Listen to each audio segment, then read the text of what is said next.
Isso é Dream Theater, Another Day. Bom, como você sabe, eu não posso deixar muito tempo a trilha aí, senão o canal derruba, né? Por conta dos direitos autorais.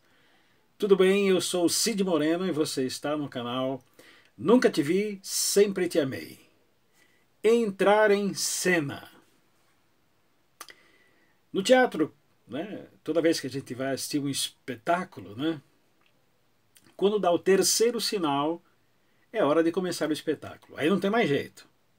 Tem o primeiro sinal, a preparação, já os atores estão ali na coxia, todo mundo fica ligado, todo mundo concentrado, né, para principiar o espetáculo. A plateia também já vai se ajeitando, silenciando. Dá o segundo sinal, opa, já está chegando a hora de entrar em cena. E quando dá o terceiro sinal, não tem jeito. Aí é cair para dentro. E principia o espetáculo. E por que estamos falando de entrar em cena? Porque o teatro, de uma certa forma, ele retrata a vida, né? Ele retrata o homem, ele retrata a sociedade e tudo aquilo que a gente conhece como existência humana, né? Os medos, as alegrias, né? As incongruências, né? Os tabus, tudo aquilo que se refere ao gênero humano. Olha que interessante, é muito legal isso, né? Antigamente, né, o teatro usavam-se aquelas máscaras, né, que são chamadas de persona, né? Por aí daí vem o personagem, né? E a palavra sinceridade vem de cera, porque essas máscaras eram feitas de cera. Então, quando você tirava a máscara, você estava sendo sincero, entendeu? Então, por que estamos fazendo essa perdão, essa analogia entre teatro, vida? Porque assim, quando você vai assistir um espetáculo, né, ou um filme, ou qualquer coisa que seja representando a vida, ou mesmo uma fantasia, ou o que seja, quando você fica ligado ali naquele personagem ou na história, no enredo, é porque os atores estão nos papéis. E quando você vai assistir alguma outra coisa que você, tá muito estranho isso, a luz tá boa, o cenário tá bom, mas não tá legal. É porque os atores, com absoluta certeza, não estão nos personagens, são os atores em cena. E por que estamos falando isso? Porque estamos falando de papéis, papéis de atuação. No nosso dia a dia, a gente também exerce os nossos papéis. Papel de pai, papel de vizinho, papel de fornecedor, papel de cliente, papel de diretor, papel de professor, e você tem que estar inteiro nesses papéis. O que não pode é sair com esses papéis e estar em outros locais, em outras cenas, em outros espetáculos. Por exemplo, se você é um administrador de empresas, por exemplo, você, no local de trabalho, você tem que exercer esse papel, estar inteiro nele, para que haja verdade, para que exista, né, uma fidelidade do público. E o público se interessa pelo seu espetáculo, pelo seu papel, pela sua cena. Se você vai com esse personagem para sua casa, aí dá problema. Um outro exemplo. Casais, né, que chamam a mulher chama o marido de filho, meu filho, e ele chama ela de mãe, né? Dá problema. E vou explicar por quê. Porque mãe o sujeito já teve, ele não precisa de outra. Pai, a mulher já teve, ela não precisa de outro. Se você valida isso, fica uma coisa meio não dita, fica um ruído na comunicação. Percebe? E a relação não fica inteira, íntegra, né? Parece até uma relação incestuosa, né? Um exemplo. Eu sempre quis ser muito amigo dos meus filhos quando eles eram mais crianças, né? Agora já são todos adultos. E eu, não, tenho que ser amigo deles, tem que ser amigo, tem que ser amigo, tem que ser amigo. Quando eu comecei a exercer o papel de pai, eles chegaram para mim em determinado momento: pai, você está muito chato. E eles vão lembrar disso que eu estou falando. Por quê? Porque pai é chato, porque pai impõe limite, pai impõe regra, e por aí vai. Não é? De uma certa forma é assim. Não que hoje nós não sejamos amigos, sempre fomos. Mas são os papéis. Faz sentido para você? Então, quando nós estamos no papel, no local certo, na hora certa, né, na situação certa, aí sim, podemos ser aplaudidos no final. Ou vaiados. E por que a gente está fazendo essa analogia com o teatro e com os papéis que a gente exerce no nosso dia a dia? Né? Porque quer queira, quer não, vários papéis são exercidos, a gente assume esses papéis. Isso a gente aprende com grupos operativos. Né? Eu tive uma formação com o Instituto Pichon Rivera aqui de São Paulo que fala muito sobre isso, né? Sobre o protagonismo, sobre o observador, né? E sobre os vínculos que acontecem entre as pessoas para que as tarefas sejam cumpridas, sejam elas quais forem. Por exemplo, no próprio teatro, tem, às vezes, os atores, né, o elenco ali, tem gente que se dá muito bem, tem gente que se odeia, nas coxias, fora, né, da visão do público.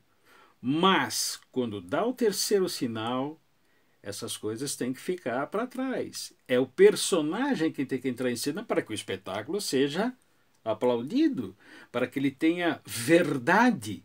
Aquilo tem que ser uma verdade, mesmo sendo uma fantasia. Olha que louco isso, mas é muito interessante. E o que é a vida? É um grande espetáculo, desde que a gente esteja nos papéis. Então, quando eu estou no papel errado, eu não estou sendo verdadeiro. Portanto, a minha comunicação não é verdadeira. E se não é verdadeira, dá ruído, dá interferência na comunicação e por aí vai.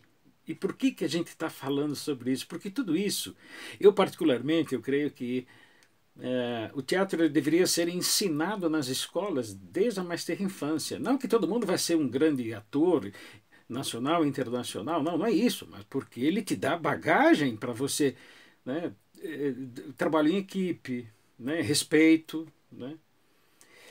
O teatro, os grupos teatrais, eles ensinam muito sobre a formação do caráter, inclusive, das crianças. Quem sabe um dia, né, essa matéria seja obrigatória na grade curricular, né, e que ensine, né, essa convivência, né, para que o espetáculo aconteça no final. Mesmo os atores não tendo aquele vínculo entre eles podem se odiar, mas quando está em cena tem que entregar um bom espetáculo. Olha que legal. E na vida, a mesma coisa.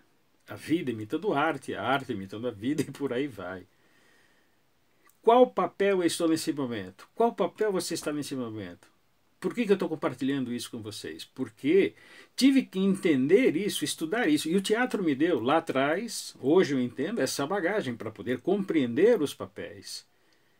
Porque toda vez que eu estou, mesmo na minha casa, com os meus amigos, se eu estou no papel errado, há erro na comunicação. Existe uma interferência e aí não flui. Não fluindo, não se concretiza a tarefa. Há pouco eu disse, né, sobre os atores não se darem bem e estarem em cena inteiros. Por quê? Eles podem não se amarem, digamos assim, mas tem que ter vínculo. Os vínculos têm que ser estabelecidos para que a tarefa se cumpra, para que o espetáculo aconteça e no final todo mundo seja aplaudido ou vaiado. Mas tenho certeza que se não estiver no papel, a trilha pode ser ruim, a iluminação pode ser ruim, pode ser o cenário pode ser uma bosta. Desculpa o termo. Mas se os atores estão nos papéis, o espetáculo é grandioso. Tenho absoluta certeza disso. E os atores que estão aqui me vendo também sabem do que eu estou falando. Não basta apenas ter o DRT de ator. Porque representar algo que não existe existindo, louco isso, né? Mas é maravilhoso. E eu gosto de entender o teatro como assim, eu brinco com as palavras, né? Por exemplo, fiz aqui um teatro, né, brincando com as palavras, né? Theo é Deus, atro pode ser rota, ator, Torá ou rato. Rota é o quê? É o caminho. Torá é o quê? É a lei. Ator quem é? Somos nós. Porém, o rato é o quê? É aquele que esculhamba toda a história. Escolha. Então, brincando com a palavra teatro e desmembrando ela, pode-se dizer... Veja bem, isso aqui eu não sei se foi uma sacação minha ou se eu li alguma coisa, ou sonhei com isso. Há muito tempo atrás, né? Brinquei com isso. Teatro é o caminho para Deus, a rota para Deus, para o autoconhecimento, saber quem sou, o que eu estou fazendo aqui. Autoconhecimento, conhecer-se a si mesmo, para se superar. Para você ser um bom ator, uma boa atriz, você tem que estudar muito, muito, e ser muito observador, para pegar as nuances daquilo lá e pôr no seu personagem, no palco. Tem uma coisa chamada memória emotiva, né? Que é uma técnica, né? Onde você, para ter, por exemplo, uma cena que tem que ser muito triste, que seja contida, que as pessoas se emocionem, você vai numa memória sua pessoal, traz aquilo para aquele momento e põe no personagem. E aí a cena acontece. Eu tive uma professora de teatro, Betty Dorgan, se ela estiver vendo isso aqui, ela vai lembrar da história. Ela falava assim que o ator não pode rir em cena, é o público. O ator não chora em cena, é o público.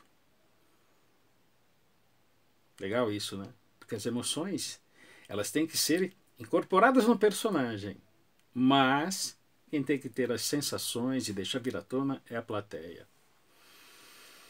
Quais são os papéis que eu exerço no meu dia a dia, né? Nas minhas atividades, sejam elas profissionais, sociais, nos locais onde eu vivo e habito.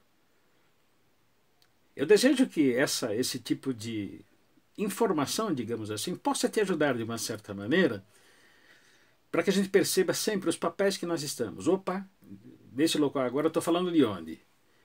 Se eu estou falando com um filho meu, eu tenho que falar com o papel de pai. E um pai amigo, obviamente, mas não de um diretor. Não de um político, por exemplo. Não da profissão que eu exerço. Faz sentido? Porque isso melhora a comunicação. E se melhora a comunicação e eu estou no papel certo, a cena é de verdade. A conversa é de verdade. Ela tem integridade. Ela é fiel, ela é verdadeira e, portanto, benevolente e amorosa até. Olha que legal. Papéis. Quais os papéis que eu exerço nesse espetáculo chamado vida? Porque todo dia, quando a gente acorda pela manhã, entra em contato com o Criador, né, renova, né, a fé, a graça, o entendimento, a sabedoria, o propósito que nós estamos aqui, os caminhos que estamos, né, andando por eles, né, caminhando, às vezes solitário, às vezes em grupos, às vezes com amigos, às vezes com aspas inimigos. Mas que eu possa estar inteiro nesses momentos aí, para que a cena, para que o espetáculo seja verdadeiro e não uma farsa, como muita coisa que a gente vê por aí, ou não? Você sabe do que eu estou falando. Então que a cada novo dia, a cada novo espetáculo, a cada terceiro sinal de manhã, quando você desperta, você entra em cena e dê o melhor do seu papel naquele dia. Que esse personagem que é você mesmo receba no final do dia os aplausos merecidos e a sensação de missão cumprida, de ajudar a humanidade na obra do Eterno na face da terra. Desejo sinceramente um baita espetáculo para você. Filha e filho do Altíssimo. Nunca te vi, sempre te amei. E o meu aplauso para cada um de vocês. Deus vos guarda.